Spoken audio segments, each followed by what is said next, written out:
Karima es directora ejecutiva del Centro de Conciliación y Arbitraje de la Cámara de Comercio Costarricense Norteamericana, AmCham. Ella es máster en Derecho de la Universidad de Columbia, licenciada en Derecho de la UCR, fue parte del equipo de solución de controversias de COMEX y trabajó en el bufete Freshfields en el equipo de arbitraje internacional. Karima, muchas gracias. Muchas gracias. Para mí es un gusto estar aquí con ustedes hoy en esta tarde lluviosa.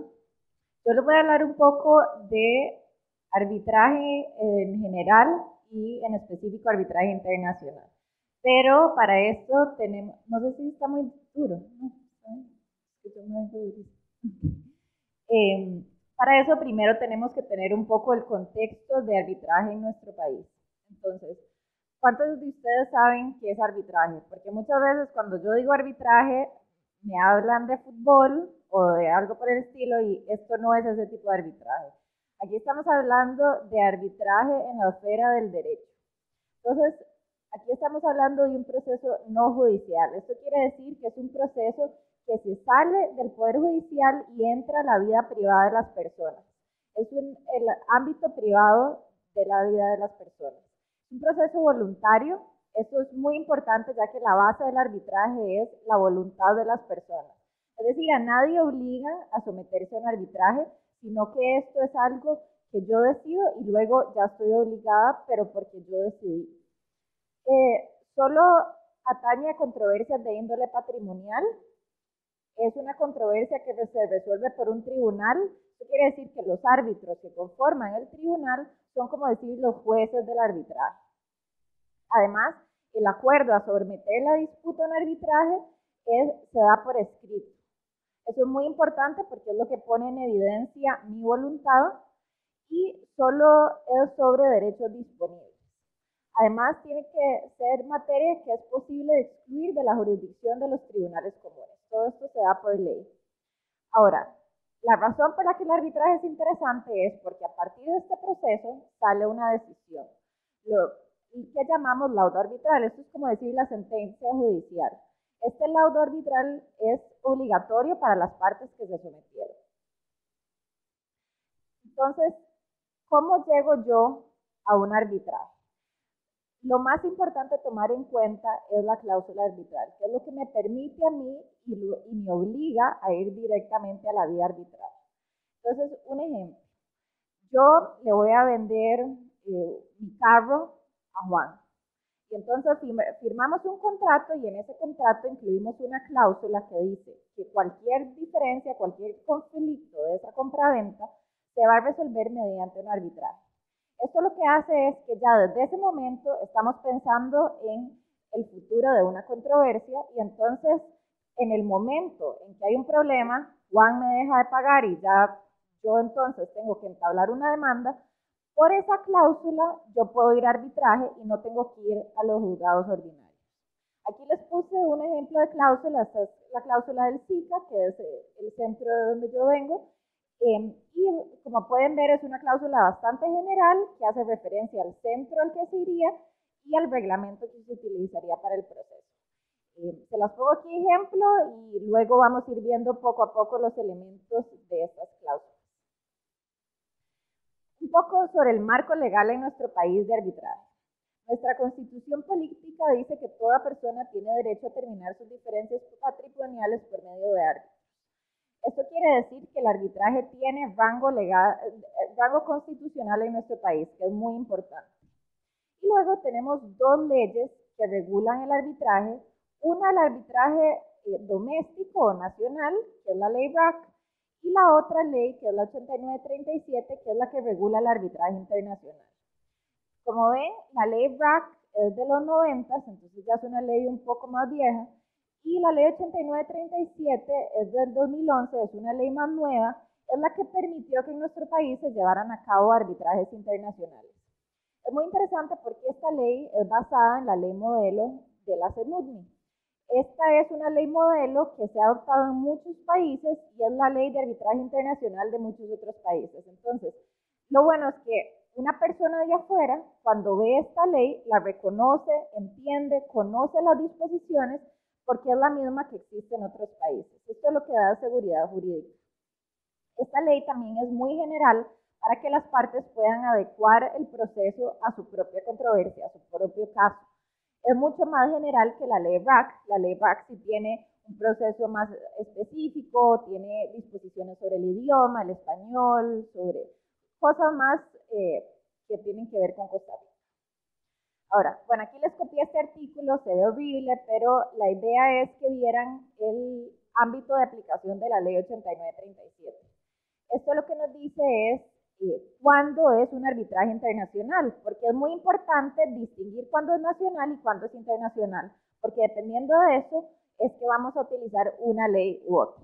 Entonces, aquí, como ven, es cuando está el establecimiento en un estado diferente y bueno, tiene un montón de requisitos, pero la idea es saber que existe este artículo que nos va a guiar a la hora de tener un arbitraje internacional. En nuestro país existen muchos centros de arbitraje que administran tanto arbitrajes domésticos como arbitrajes internacionales. El SICA es uno de ellos, pero existen otros, y están regulados por la DINARAC. La DINARAC es la dirección del Ministerio de Justicia que fiscaliza todos los centros, y además es la que autoriza las listas de árbitros. Ahora, una distinción muy importante en los arbitrajes es los de derecho y los de equidad. Y esto, cuando las partes no han acordado, siempre se va a presumir que es un arbitraje de derecho y no uno de equidad. Es decir, para que sea uno de equidad, las partes tienen que pedirlo expresamente. En un arbitraje de derecho, el tribunal se va a fundamentar en las leyes y en los reglamentos que aplican al contrato en específico. Entonces, ¿esto qué quiere decir? Que el tribunal va a tener que ser conformado por árbitros, por abogados. Es decir, se necesita abogados que puedan interpretar la ley y que puedan interpretar los reglamentos. Mientras que en un arbitraje de equidad se da por el entendimiento de lo que es justo y equitativo. Entonces, aquí a veces son ingenieros, a veces son economistas, a veces son personas de otras carreras que tienen un conocimiento especializado sobre la disputa y van a ser los que van a resolver. La mayoría de los arbitrajes son de derecho. Ahora ya entramos a ver lo que es arbitraje internacional comercial. Entonces, como vimos en Costa Rica, esto es regulado por la ley 8937 y este es un ejemplo. Entonces, yo, costarricense y un alemán, tenemos un contrato para una construcción de una fábrica. Pero entonces tenemos una persona que es de otra nacionalidad. En ese mismo contrato incluimos otra de la cláusula arbitral, es decir, previmos que en caso de que haya una controversia nos vamos a ir a arbitraje y ya por esa cuestión de la nacionalidad, entonces estamos ante un arbitraje internacional comercial. Ahora, para que tengan un poco de contexto de cómo ha estado el mundo del arbitraje internacional comercial y qué ha pasado, aquí les puse algunos datos de una encuesta que hace Queen Mary University de Londres todos los años, o bueno, desde hace algunos años, la última del 2015, y es una encuesta muy importante porque se la hace a un gran grupo de personas. Ellos tienen un montón de preguntas muy específicas que hacen, y entonces así más o menos tenemos una idea de cómo está el arbitraje hoy en día y sobre todo qué piensan los usuarios de ello. Entonces, 90% de los encuestados señalaron que el arbitraje internacional es su mecanismo de solución de disputas preferido. Y algunos dijeron que solamente el arbitraje y otros que el arbitraje con otros mecanismos de resolución alterna de conflictos. ¿Esto qué quiere decir? Que bueno, arbitraje con conciliación, arbitraje con negociación o con algún otro mecanismo. Luego les preguntaron cuáles creían que eran las características más valiosas del arbitraje, es decir, ¿por qué acudían al arbitraje? ¿Por qué les parecía algo interesante? Entonces, la número 1 fue la posibilidad de ejecución de los laudos arbitrales. Es decir, que el arbitraje nos da un mecanismo para luego ejecutar esas decisiones. Luego, dijeron que era evitar sistemas legales específicos. Es decir, evitar tener que ir a las cortes locales de un país en específico, sea cual sea el país. Luego, la flexibilidad que otorga los arbitrajes. Y por último, la posibilidad que hay en el arbitraje de seleccionar los árbitros. En los últimos años ha habido un crecimiento constante del arbitraje internacional comercial. La CCI, que es la Cámara de Comercio Internacional, que es uno de los centros más grandes de arbitraje internacional comercial en el mundo, dijo que el 2016 fue un año récord para ellos. Tuvieron 966 casos nuevos. Y lo más interesante es que un incremento grandísimo, un porcentaje muy grande de ese incremento es de América Latina, de casos que involucraban a América Latina. Como tuvieron un incremento como del 15% de casos de nuestra región. Esto lo que nos dice es que nuestra región cada vez más está siendo parte de este movimiento, de esta tendencia, está incluyendo estas cláusulas arbitrarias en sus contratos y está utilizando el arbitraje como el medio para resolver sus conflictos. Ahora, como les decía, lo más importante para poder acceder al arbitraje es el acuerdo arbitral. Es esto que plasma la voluntad de las partes. Entonces, las partes acuerdan por escrito, como les mencioné, someter sus conflictos, ya sea presentes o futuros, a un arbitraje. Digo presentes o futuros porque puede que tengamos un conflicto ahora o puede que no, pero simplemente estamos previendo en caso de que en el futuro haya uno. Entonces aquí otra vez les puse el artículo 7 de la ley 8937, que es el que dice cómo tiene que ser un acuerdo de arbitraje para que sea válido. Entonces, el primer punto importante que les resalté es que puede ser una cláusula dentro del contrato, como yo les di en estos ejemplos, o puede ser un acuerdo aparte, simplemente que en otro documento aparte las partes decidimos que vamos a someter una diferencia de arbitraje. Tiene que constar por escrito y además tiene esta disposición, el número 3, que es bastante amplio, que lo que nos dice es que no tiene que ser un contrato, sino que a veces puede ser un acuerdo verbal, pero que por medio de la ejecución de ciertos actos, las partes evidencian que había un acuerdo para someter ese arbitraje. ¿Cómo nos protegemos? ¿Cómo podemos entonces tener desde antes la visión de que íbamos a necesitar tener la posibilidad de acudir a un arbitraje? Bueno, precisamente por medio de la cláusula arbitral. Entonces, lo más importante es tener en los contratos una cláusula arbitral bien redactada, porque pasa muchísimas veces que, bueno, se tuvo la intención, se incluyó la cláusula arbitral, pero es un desastre, no se entiende, tal vez no era suficientemente general, entonces pusieron que este tipo de controversias sí va a arbitraje, mientras que este no va, y entonces eso va a tribunales ordinarios. Eso pasa mucho en los condominios, en los contratos de condominios, que es algo de lo que más se ve en arbitraje. ¿Qué es lo que pasa? Todos sabemos que las disputas no son blanco y negro. No es como que A, B y C va a ser un problema y luego los otros no, sino que generalmente los conflictos incorporan problemas de muchos tipos. Entonces, cuando ya estamos en esa área gris, si la cláusula era muy detallada, muy específica y muy enredada, no vamos a poder acceder al mecanismo porque no se va a poder utilizar. Entonces, lo más importante es que sea una cláusula clara, precisa, pero que sea realmente directa y que sea general para abarcar todos los problemas que podrían surgir del contrato. Entonces ahora yo les voy a dar unos elementos que son importantes a tomar en cuenta, ya sea si ustedes van a suscribir un contrato, si están asesorando a una persona, si están revisando una cláusula que vean que esté bien hecho. Y estos son algunos de los elementos más importantes a tomar en cuenta. Las cláusulas de arbitraje doméstico generalmente son más sencillas porque no está en disputa el lugar de la controversia, el idioma y esas cosas, pero esto es para tomar en cuenta en arbitrajes internacionales comerciales. Primero, las cláusulas escalonadas.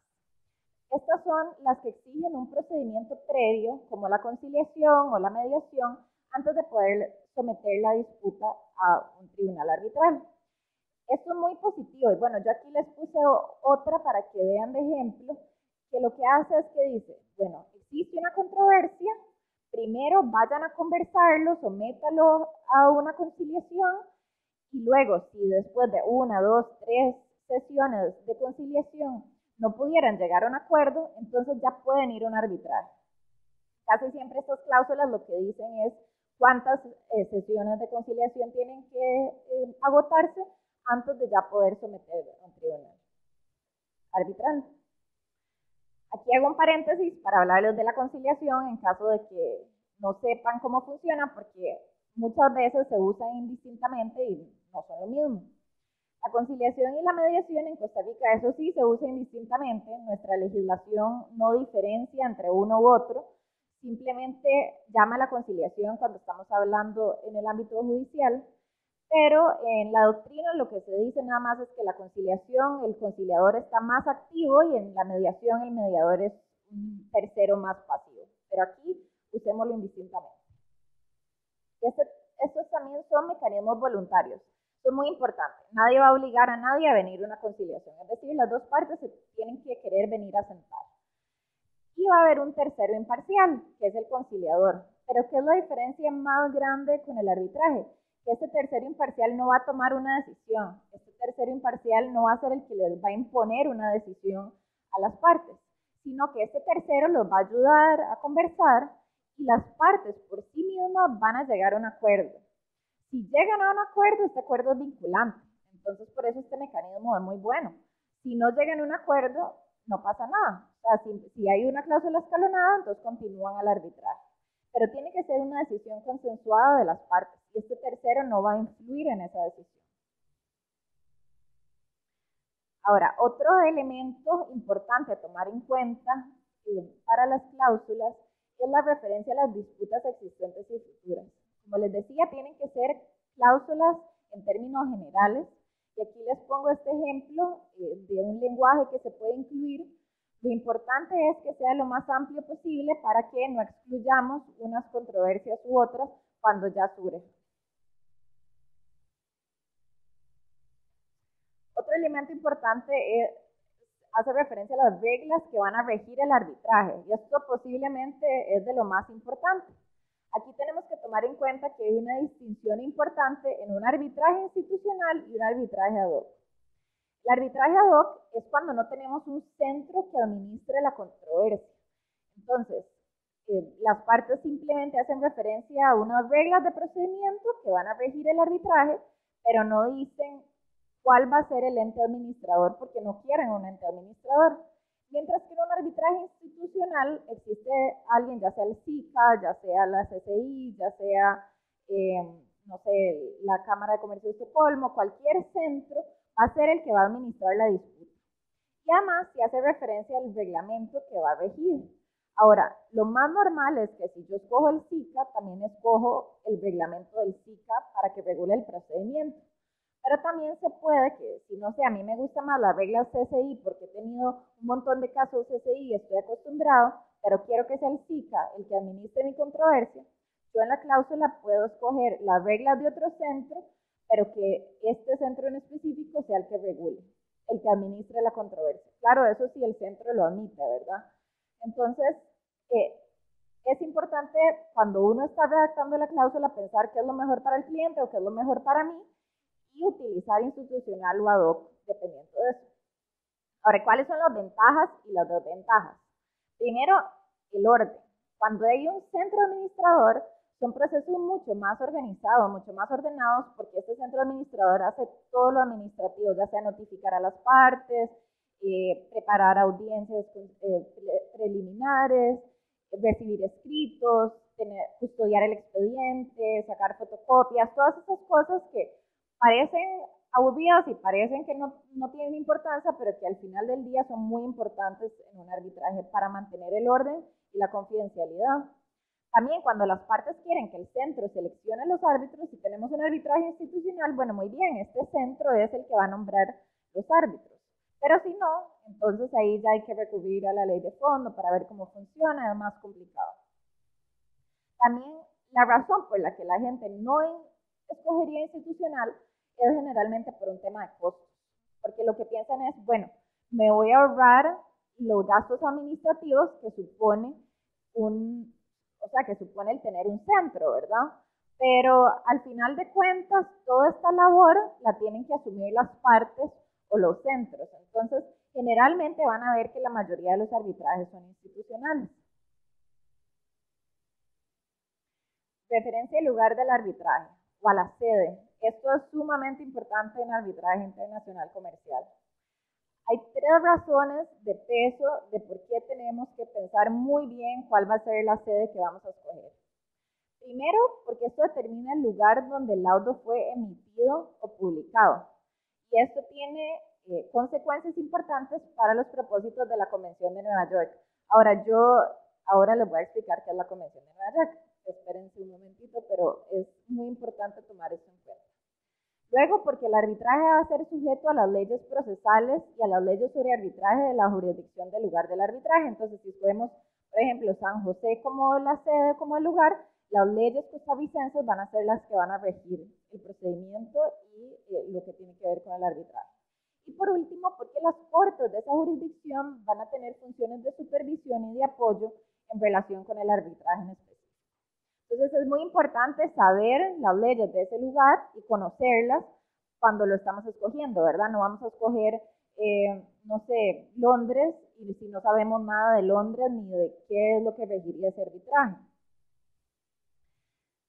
Ahora, como les decía, la Convención de Nueva York es muy importante porque esta es la convención que regula el reconocimiento y la ejecución de los laudos. Es también de la CENUDNI y lo que hace es establecer normas comunes para el reconocimiento de los acuerdos o pactos de arbitraje y el reconocimiento y la ejecución de las sentencias o laudos extranjeros.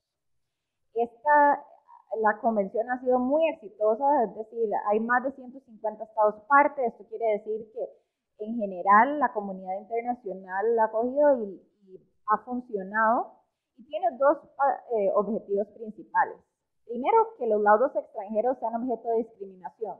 ¿Por qué? Porque esto lo que hace es que en las cortes locales los laudos extranjeros se tomen como laudos nacionales. Entonces, la ejecución es mucho más fácil.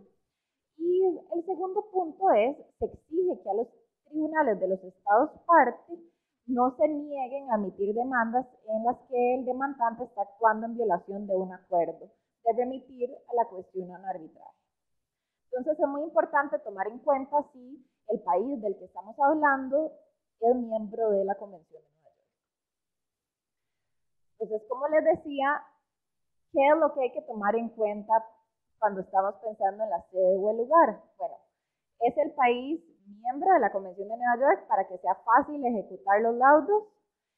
Como paréntesis, en Costa Rica entró en vigor en 1988. Y luego tenemos que saber cuál es la reputación de las cortes locales de ese país en cuanto a la facilidad de ejecutar laudos. Entonces, ¿qué es lo que hacemos? Si yo escojo París, tengo que revisar qué ha dicho las cortes de París sobre el arbitraje, si en general ha fallado a favor, si en realidad no se ha metido en los laudos arbitrales, o si más bien tiene una actitud hostil contra los laudos, contra el arbitraje en general. Bueno, yo no voy a querer ir a esa jurisdicción. Entonces, esta es una labor responsable que hay que tomar en cuenta a la hora de escoger un determinado lugar. Otro elemento importante es la referencia al lugar de las audiencias. Entonces, a ustedes les parecerá normal pensar, bueno, ¿por qué nada más no poner San José o poner París o poner Nueva York y que ya ese sea el lugar de las audiencias y que sea la sede de arbitraje? Bueno, muchas veces es diferente porque uno, la sede ya sabemos que es importante para efectos de la ejecución y reconocimiento. Entonces, ejemplo, yo ya sé que París me gusta, que ahí es donde quiero que se ejecute el auto, yo ya hice mi investigación y ya sé que las cortes parisinas acogen el arbitraje.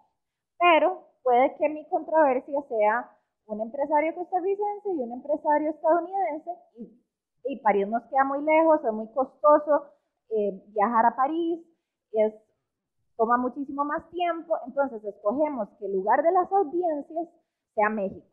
Entonces, en México vamos a ir, sale más barato los pasajes, no tenemos que sacar tanto tiempo, pero dejamos constatado que para todos los demás propósitos la sede de la arbitraje va a ser París. Entonces, bueno, si eso es algo importante para sus clientes y para ustedes, se toma en cuenta y se incluyen un lugar diferente para el lugar de audiencias y un lugar diferente para la sede del arbitraje. Luego el idioma. El idioma es el idioma que vamos a usar para presentar nuestros escritos y para las audiencias. Esto, por supuesto, es un idioma común de las partes. Tenemos que tomar en cuenta que estamos pensando en transacciones internacionales, que hay diferentes idiomas de por medio. Si de pronto el idioma que se utiliza no es el idioma de los testigos o no es el idioma de la prueba, entonces se pueden presentar traducciones y además en las audiencias se pueden presentar intérpretes que van a traducir todo lo que dicen los testigos y los peritos. Por supuesto, todo esto genera costos adicionales, entonces son cosas importantes a tomar en cuenta a la hora, no es solo decir como, bueno, hagámoslo todo en inglés porque es el idioma más fácil para todos. Bueno, todo esto genera costos adicionales. El número de árbitros. Como les había dicho antes, los árbitros son prácticamente lo más importante porque van a ser, como decir, los jueces que van a resolver la controversia. Entonces, el método de selección es sumamente importante y eso es donde las partes generalmente se estresan más y revisan con mayor detalle y con toda la razón. Hay diferentes métodos de selección.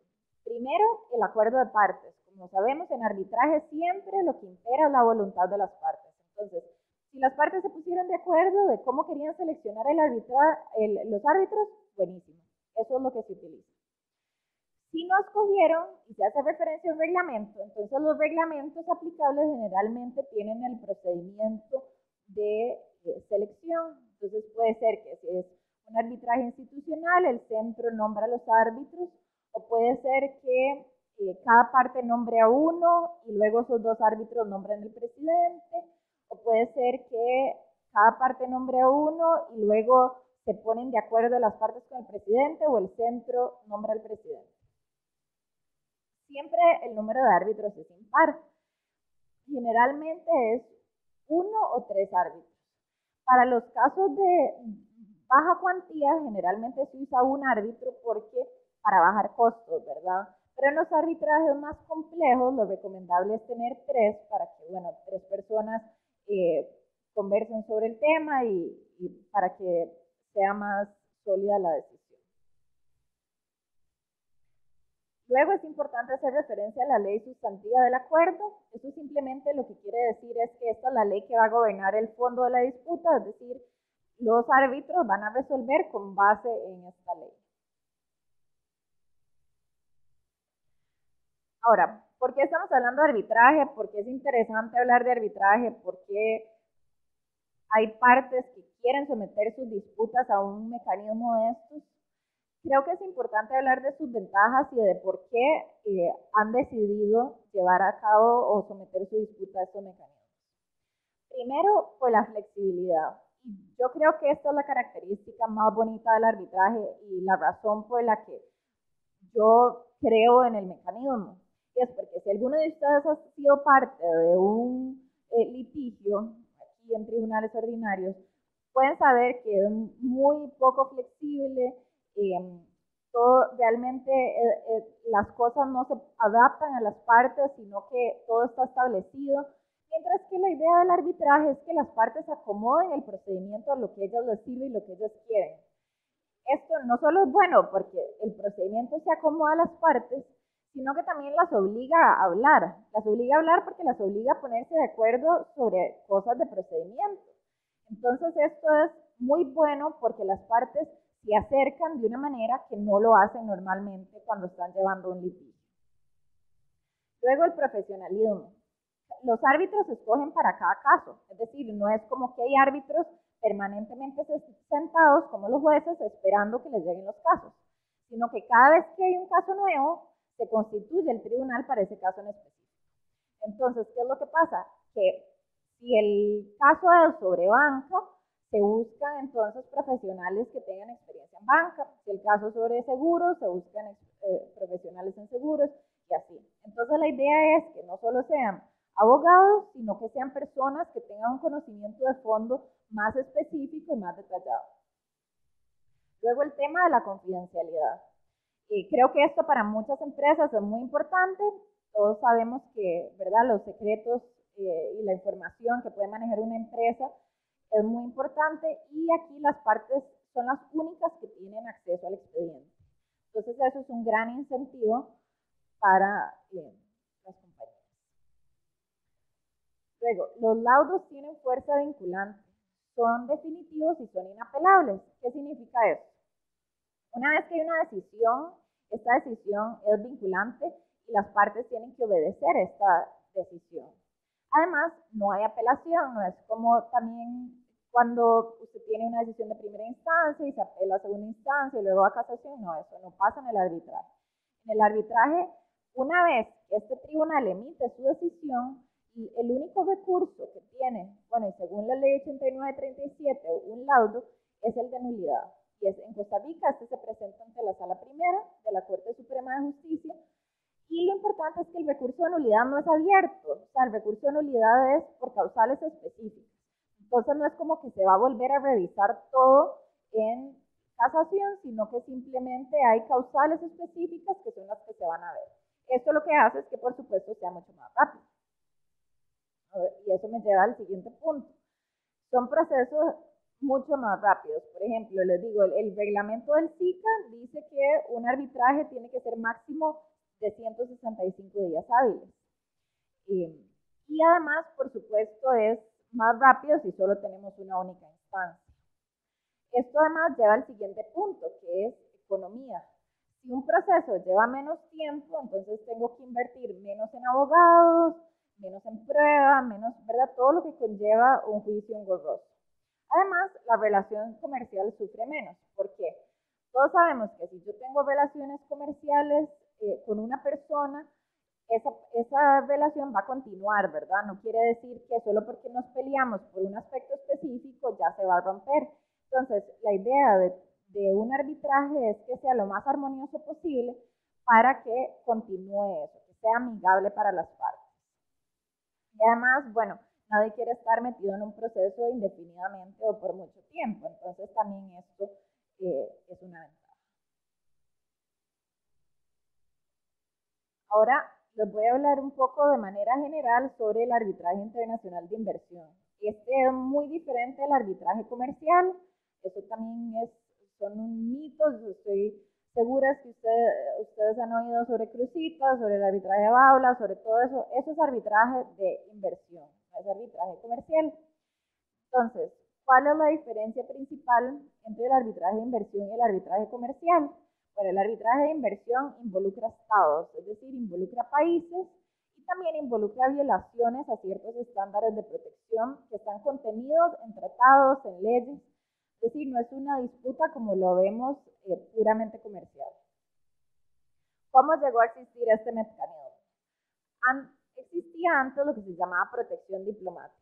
Es decir, yo tenía un problema, yo inversionista extranjera, invertí en Suiza, tengo un problema, yo tenía que pedirle a Costa Rica que demandara a Suiza en nombre mío porque no había en derecho internacional una manera de que yo, persona, individuo de derecho privado, pudiera ir a demandar a Suiza. Entonces, la manera que se hacía era esto de protección diplomática, que yo le tenía que pedir a mi país que auspiciara mi reclamo. Por supuesto, con solo oír cómo funciona, esto es algo muy complicado que no funcionó. Por supuesto, primero por la dificultad de que un Estado patrocine un reclamo. Segundo, por la politización, porque el Estado, si Costa Rica decide mandar a Suiza, tiene que pensar cómo va a afectar eso a las relaciones diplomáticas y, ¿verdad?, otro montón de consideraciones más complicadas. Y además, el tiempo que se toma esto, por supuesto, es mucho más largo que lo que un arbitraje normal conllevaría. Todo esto llevó a que existiera una reforma radical para resolver controversias de inversionistas extranjeros en países receptores de inversión. Además, bueno, aquí pasaron muchas cosas en este tiempo, pero estamos en un punto en que los países están compitiendo por inversión extranjera. Entonces están buscando una manera de traer inversión extranjera a sus países y cómo tener ventajas comparativas en relación con otros países parecidos. Entonces empezaron a desarrollar todos estos tratados bilaterales de inversión. El primero fue entre Alemania y Pakistán, luego Europa empezó a sacar TBIs, luego Estados Unidos, luego Latinoamérica, pero la mayoría se empezaron a firmar a partir del 95 y ya en estos momentos hay más de 3.000 TBIs firmados. Esto además se puso de moda con los tratados de libre comercio y entonces los tratados de libre comercio empezaron a incluir capítulos de inversión. que contenían disposiciones parecidas a los TBIs y lo que hacían era también permitir a las partes a irse a arbitraje. Entonces, la idea de esta competencia por inversión extranjera era otorgar una seguridad jurídica adicional mediante derechos y garantías contenidos en los tratados. Entonces, los tratados lo que tenían eran garantías como, por ejemplo, a que no se expropien sin pronta compensación, o garantías de no discriminación, o pues, son estándares generales que protegen a las inversiones. Y luego en los 60 se creó el mecanismo del CIADI. El CIADI es el Centro Internacional de Arreglo de Diferencias Relativas a Inversiones. Es un centro adscrito al Banco Mundial y la idea de esto, el objetivo era promover la inversión internacional. Este centro es el centro principal en materia de diferencias inversionista-Estado. También más de 150 países lo han suscrito, Costa Rica lo ratificó en el 93, entonces es lo que ha ayudado a que hayan habido muchos casos en esto. Ahora, como les decía, la novedad más grande es que personas como Karima o una compañía pudieran presentar reclamos en derecho internacional directamente contra países. Eso es algo sumamente innovador y si uno se pone a pensarlo es increíble. El primer caso fue en el 87, pero en realidad esto no se puso, o sea, realmente no se entendía hasta dónde llegaba este mecanismo hasta que el 2001, no sé si ustedes se acuerdan, Argentina tuvo una crisis económica muy grande y tomó ciertas medidas en respuesta a esa crisis económica y a raíz de las medidas que tomó, lo demandaron más de 40 veces bajo este mecanismo, invocando diferentes tratados bilaterales de inversión. Entonces, hasta ese momento, hasta que empezaron a demandar a Argentina de esa manera, es que realmente los países se dieron cuenta de hasta dónde llegaban esos tratados. Como les decía, el CIADI sigue siendo el principal foro y para poder acceder al CIADI no es fácil, sino que primero tienen que ser en las partes de la disputa en específico, tiene que haber un estado parte y luego la nacionalidad del inversionista tiene que ser de otro estado parte del convenio. También se desarrolló algo que se llama el mecanismo complementario, precisamente cuando no hay dos estados parte en la disputa, sino que solo uno sí y el otro no, entonces se puede acceder al mecanismo complementario. Esta es una charla muy corta, entonces no voy a entrar a explicarles más sobre eso, pero solo para que entiendan que existe esa alternativa. También existen otros tipos de arbitraje de inversión, es decir, que no son bajo el convenio del CIADI, pero que utilizan otras reglas de procedimiento. Entonces, de los más grandes también de la CCI o de la Cámara de Comercio de Estocolmo. También existen casos planteados a través de arbitrajes ad hoc, también con reglas de la CENUDMI. Entonces, estos son arbitrajes que no son institucionales, pero que son inversionista-Estado. ¿Cómo es que se puede plantear uno? Entonces, les pongo de ejemplo el artículo 10.16 del CAFTA. El capítulo 10 del CAFTA es el capítulo de inversión y el CAFTA es el Tratado de Centroamérica, República Dominicana y Estados Unidos de Libre Comercio. Y entonces, como ven, ahí hay tres opciones. O sea, uno, demandar bajo el convenio del CIADI, dos, bajo el mecanismo complementario y tres, bajo las reglas de arbitraje de la CENUDMI. Esto lo que permite al inversionista escoger bajo cuál mecanismo, bajo cuáles reglas va a someter su disputa. También no voy a entrar en esto, pero el convenio del CIADI es mucho más favorable, pero mucho más restrictivo. Entonces, esa es una de las cosas a tomar en cuenta. Después de aquí este pantallazo de los casos que Costa Rica ha tenido ante el CIADI para que vean las diferentes maneras y las diferentes reglas que se han utilizado. Entonces, si ven, los que dicen así son los que son bajo el convenio. Los que dicen UNST son los que son bajo la CENUDMI. Los que tienen AF son bajo el mecanismo complementario. Esos son todos los casos que Costa Rica ha tenido. Estoy segura que ustedes han oído de algunos. Casi todos ya están concluidos y desde el caso de Crucito no ha habido ninguno nuevo. Bueno, no tengo tanto tiempo, entonces aquí solo voy a hablarles un poco general de las fases de este arbitraje. Existe la fase de jurisdicción, que es la competencia del tribunal, la fase de méritos, que es revisar el fondo de la disputa, y la fase de daños, que es cuando se ve cuánto es lo que se va a pagar. Como les decía, la jurisdicción del CIADI es restringida, entonces no es cualquiera, o sea, no es cualquier persona que puede presentar la disputa, y son solo inversionistas extranjeros, esto es importante tenerlo en cuenta. Es decir, yo no puedo demandar a Costa Rica bajo este mecanismo. Entonces, en arbitraje comercial vimos que la base del consentimiento es la cláusula arbitral, mientras que en el arbitraje de inversión es una promesa de un Estado para con los inversionistas extranjeros de ventilar cualquier controversia que pudiera surgir como resultado de su inversión. Y entonces esto puede ser por leyes en materia de inversión o tratados de inversión. Y es por cláusulas como las que les enseñé ahora del CAP. El consentimiento del CIADI no exige formalidades específicas, sino que simplemente el Estado consiente a la hora para someterse a la jurisdicción del CIADI por medio de lo que les acabo de explicar, y el inversionista consiente en el momento que presenta la solicitud de arbitraje. Entonces ese es el momento en que se perfecciona el consentimiento. Hay requisitos subjetivos y objetivos. El requisito subjetivo es lo que les decía, de un Estado contratante y un nacional de otro Estado contratante. Y el requisito objetivo tiene dos puntos. Uno, que haya una naturaleza jurídica, y dos, que la controversia derive de una inversión. Eso es sumamente importante porque tiene que ser una inversión, excluye cuestiones políticas, cuestiones de otro tipo. El derecho aplicable es el convenio del CIADI y sus reglas, el derecho aplicable al procedimiento, ¿verdad? Se rigen con base en las reglas del procedimiento, y lo que hace es que el convenio aísla estos procedimientos de las cortes locales. Entonces, esa es su principal ventaja.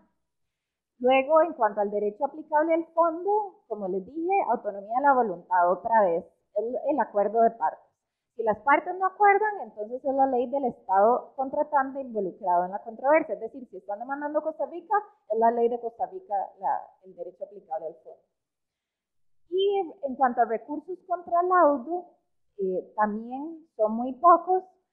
Realmente, también aquí hablamos de nulidad, y la diferencia grande es que bajo el convenio del CIADI existe un procedimiento específico de nulidad, que es otro tribunal arbitral que lo revisa, y no son las cortes locales.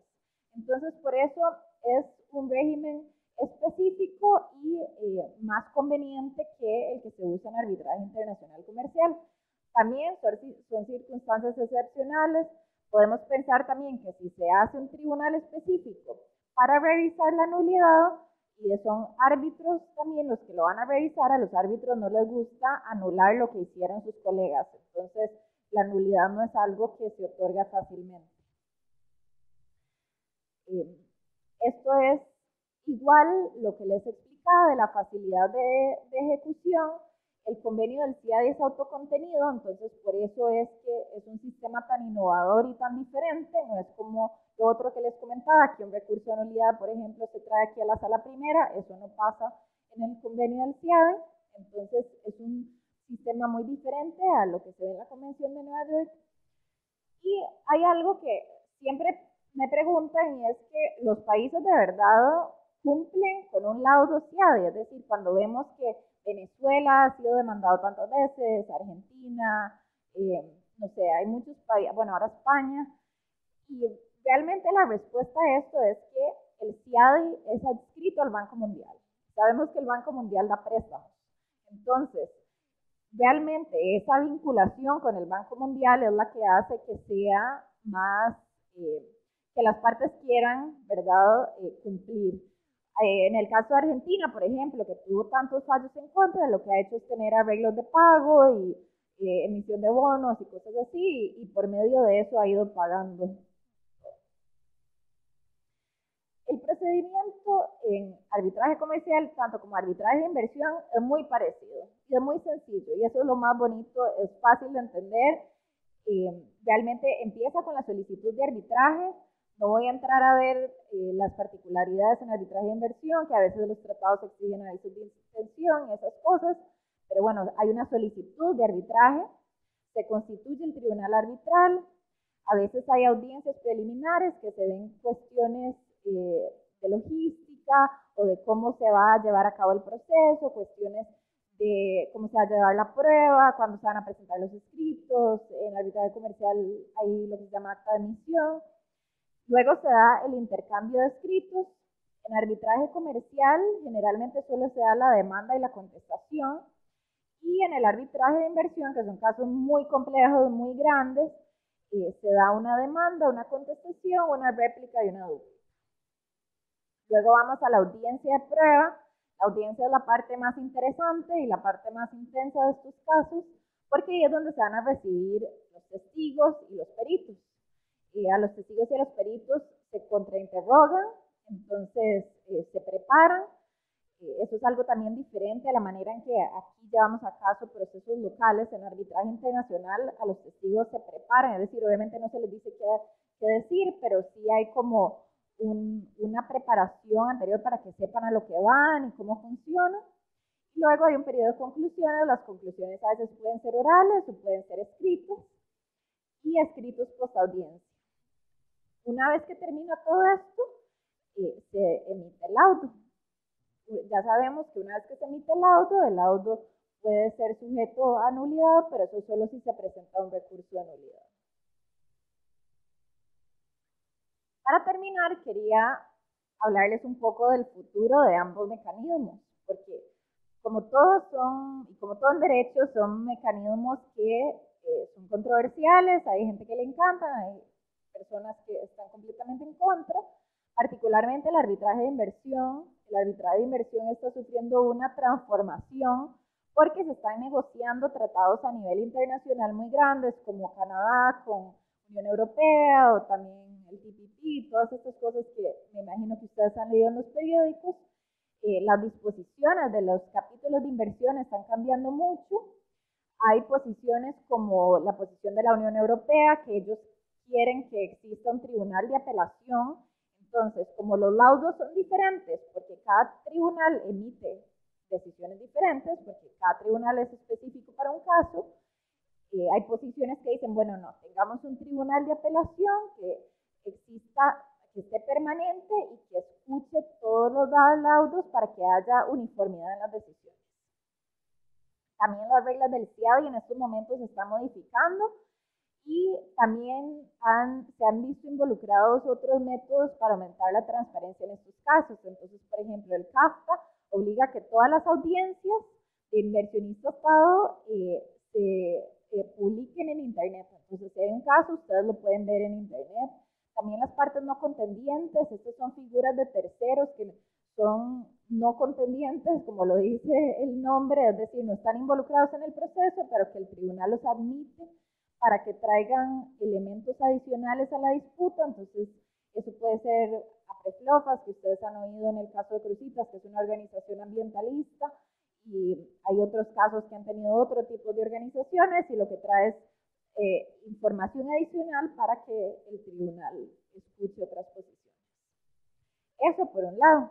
Y el arbitraje comercial, en cambio, está en el otro lado del espectro, en el sentido de que vemos un aumento de casos, vemos que las personas cada vez más se capacitan al respecto, les gusta el método, les gusta utilizarlo. Las cifras que les estaba dando antes, el 2016 fue un año récord para muchos centros. También sabemos que cada vez más las empresas funcionan de una manera transnacional, es decir, no están solo limitadas al mercado local, sino que tienen relaciones con muchas otras compañías, y esto lo que lleva es a que quieran sacar del ámbito local sus controversias, y les da seguridad el tener un tribunal imparcial y ajeno a las cortes locales que sean los que resuelven sus diferencias. Entonces, en arbitraje comercial sí vemos un aumento, y que yo creo que va a seguir tomando en cuenta cómo ha estado teniendo la tendencia. Y eso sería todo. No sé si tienen alguna pregunta, inquietud. Tendríamos 10 minutos para preguntas. Paula, ¿alguien más?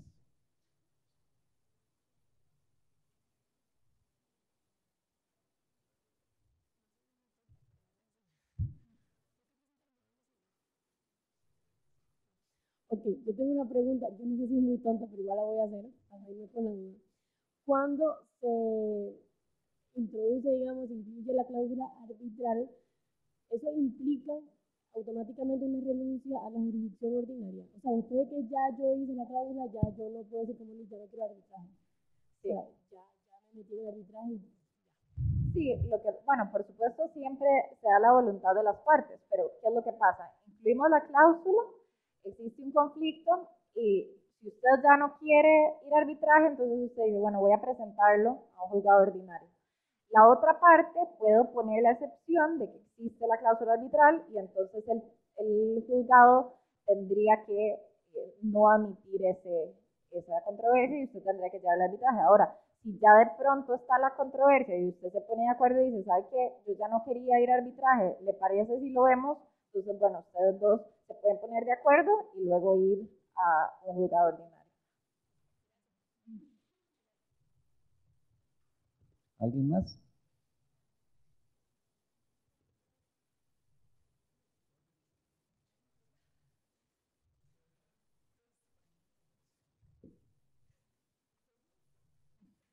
Bueno, sí, a mí me había dicho un profesor que no era muy aplicable el arbitraje en Costa Rica y que habían habido bastantes dificultades. De hecho, en un momento yo lo estuve considerando para mi empresa, soy empresaria, y me parecía que para acuerdos, ¿verdad?, comerciales, pequeños y todo eso, pues era una mejor manera que no ir a esperar ahí en una corte que te atiendan y hacer todo ese proceso. Me parecía que esto es muchísimo más simple y fácil.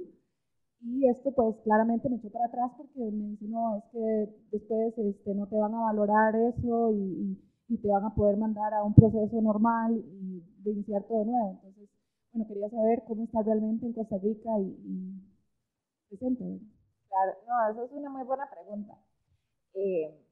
Bueno, primero con respecto al último comentario, eso no es cierto. Si usted tiene una cláusula arbitral y usted va a un arbitraje, esa decisión, ese laudo es vinculante y no es eso de que se puede echar para atrás o lo que sea, eso no pasa. Por eso la importancia de una cláusula clara también, porque la razón muchas veces por las que no se puede llevar al arbitraje es porque incluyeron una cláusula que no se entiende o que no se puede aplicar y cuando se llega al centro, cuando las partes presentan la solicitud, el tribunal a veces dice, yo no tengo competencia porque esto no es claro qué es lo que querían las partes y entonces se tiene que ir. Por eso, generalmente, si usted decide llevarlo a un centro en específico, todos los centros tienen cláusula modelo.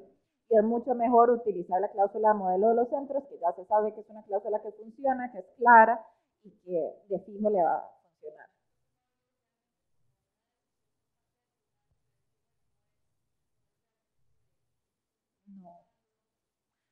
No. A no ser que haya una razón para que no, pero si usted lo hace bien, o sea, si incluye una cláusula, no hay problema. Ahora, esto me lleva a mi siguiente comentario. En Costa Rica el problema es que no hay suficiente gente capacitada para llevar a cabo arbitraje. Entonces, ¿qué es lo que yo veo todo el tiempo? Porque yo, ¿verdad? A mí me llegan los casos en el centro y veo qué es lo más común, que usted es el cliente y usted le pide a su abogado de confianza que le lleva todas sus otras demás cosas y le plantee el arbitraje.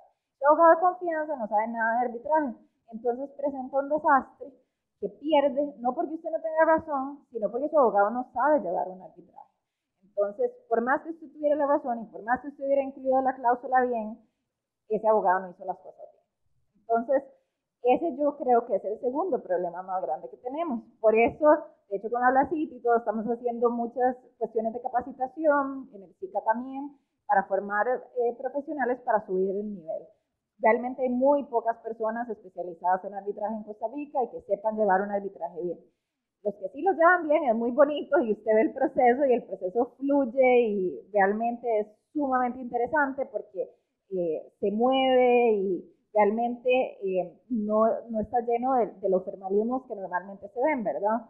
Pero sí, esa es mi recomendación número uno. Sí.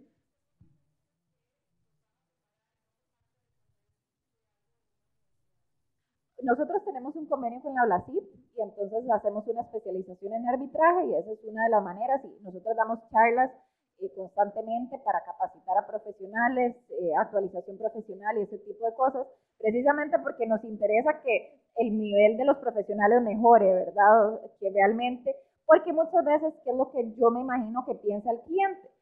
Yo perdí porque no sirve el arbitraje. Y yo lo que le quiero decir, que obviamente no se lo voy a decir, es su abogado era pésimo. Entonces, es culpa de su abogado, ¿verdad? Y esas son las cosas que tenemos que ir cambiando poco a poco en la medida en que la gente se vaya capacitando. Karima, una consulta. ¿Hay alguna diferencia en el tipo de casos que ven ustedes en el SICA en comparación, por ejemplo, con la Cámara de Comercio en Costa Rica? ¿O No, son muy parecidos? sí, son muy parecidos. Nosotros llevamos arbitrajes comerciales. Eso sí es algo importante de tomar en cuenta. Los centros, nosotros nos llevamos arbitrajes de inversión.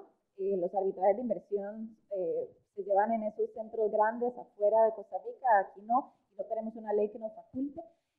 Pero nosotros, los centros, el Colegio de Abogados, la Cámara de Comercio, el CEFIA, llevamos casos puramente comerciales que sí se parecen bastante.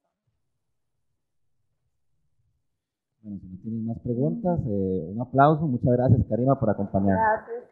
Muchas gracias.